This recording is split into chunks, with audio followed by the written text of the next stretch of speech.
Pag-usapan natin ngayon ang inauguration ni US President-elect Donald Trump sa January 20, on January 20 sa Washington, D.C. Hindi po naimbitahan ang Pangulong Marcos Jr. na mag-attend sa inauguration. Okay. Ito, balita ng GMA News Online. Marcos not invited to Trump's inauguration. Envoy Romualdez to attend.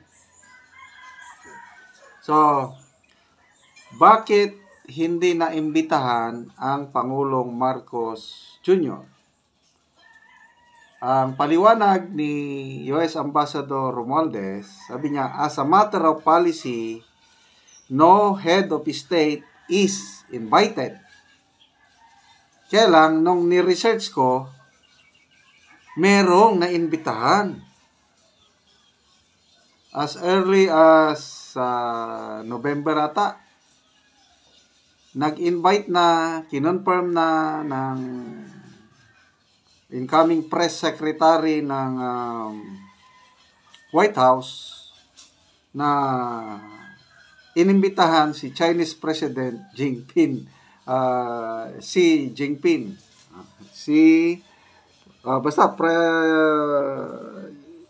Xi Jinping. Naimbitahan. So, ni-research ko, depende daw kasi yan sa presidente. Kala, mula daw ng 1874, talagang hindi nag-i-invite. Kasi problema sa security. But itong si President Trump, meron siyang inimbitahan. Ang isa na dyan, si Chinese President Xi Jinping. Which to me, it's a very good sign. Meron pa siyang ibang inimbitahan. Si Prime Minister of Hungary, Viktor Orban, dahil matalik daw niya itong kaibigan. According to Forbes News. Okay, so, ulitin ko inauguration na ng US President-elect Donald Trump, January 20, US Ambassador Romualdez lang mag-attend.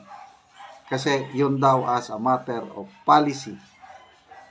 Ang mga ambassadors lang na nasa Washington DC mag-attend.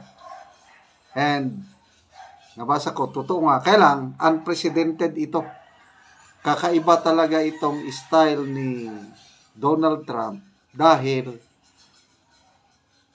hindi naman personal, nag-extend ng invitation ang Trump administration kay President Xi of China. So, anong ibig sabihin nito? Ang ibig sabihin, sa ating presidente, siguro, hindi sila masyadong close. I don't know. O kaya, maliit lang tayo na bansa. Kasi China, yun ang second next to US in terms of economy, in terms of military, yan ang kalaban niya sa... Hindi, ang nakikita ko talaga dito yung gusto ni President Donald Trump ang makipagkaibigan. Yung first term niya, yung nabasa ka, kahit stricto siya sa China when it comes to trade, pinupuri niya, personal niyang pinupuri si President Xi. And he considers the Chinese President as his friend. Ganon din ang ating Pangulong Duterte noon. Malapit din silang magkaibigan. So, iba yung treatment niya pagdating sa trade kasi Make America Great Again. Talagang pinapatawan niya ng mataas na buwis yung mga Chinese, anong tawag nun? Basta, tariff. Mataas.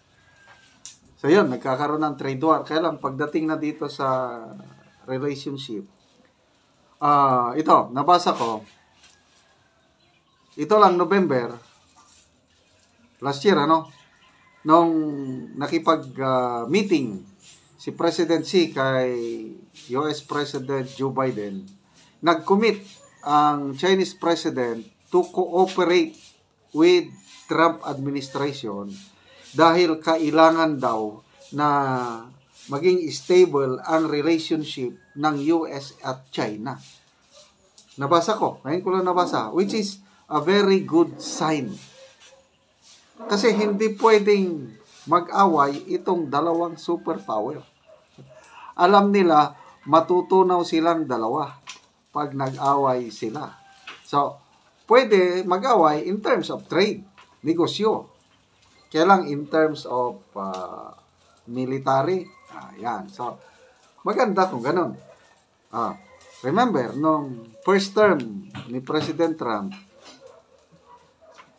malapit niyang kaibigan si Russian President Putin.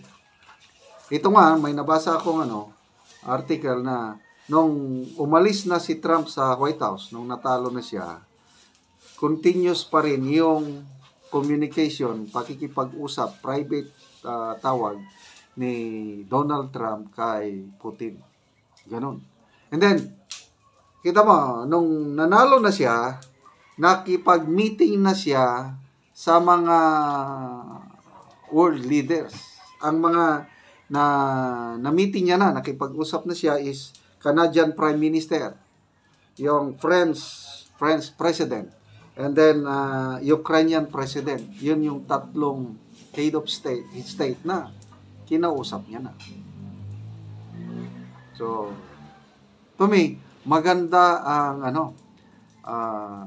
ang foreign relations policy ni Donald Trump na sana dahil, maalala ko pa, yung North Korean President Kim Jong-un.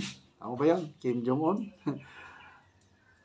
I think si President Trump lang ang US President na nakipag-meet dito sa North Korean leader.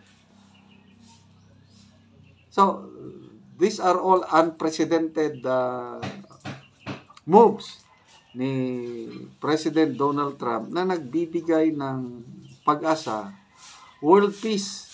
Gusto niya talaga ng world peace. Kaya, ang expectation ng karamihan, pag upo na ni US President Trump, unti-unti hihinay na. Kung hindi man kaagad-agad na matapos yung giyera sa Ukraine and Russia, unti-unti mag-die down. Kasi nga, wala na yung suporta ng Biden administration sa Ukraine in terms of armaments, finances, wala. Bababa. Kasi ayaw ni President Trump ng giyera. So, how about dito sa Pilipinas? Yung sigalot sa West Philippine Sea o South China Sea. Sa nakikita ko, maglaylo din. Yung relasyon ng US at Pilipinas, I believe nandyan pa rin, hindi mawawala yan.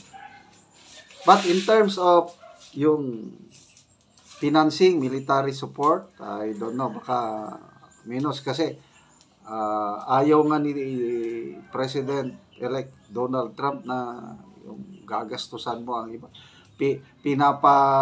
Sabi niya, dapat ang Taiwan magbayad sa kanila, magrenta sa tulong, something like that. So, kakaibang style nitong si Donald Trump, yung NATO.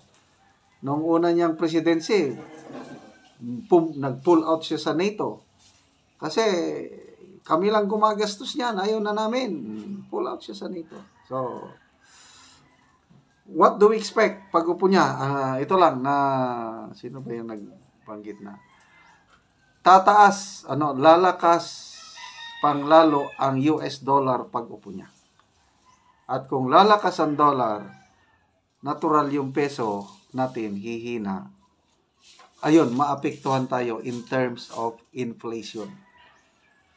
Kaya dapat yun ang paghandaan ng gobyerno natin sana, yung forecast ng maraming financial expert, global financial expert na magkakaroon ng inflationary inflation year, next year, pag upo ni Donald Trump, I don't know kung ngayon nga, mataas ng inflation, mataas ng presyo ng bilihin.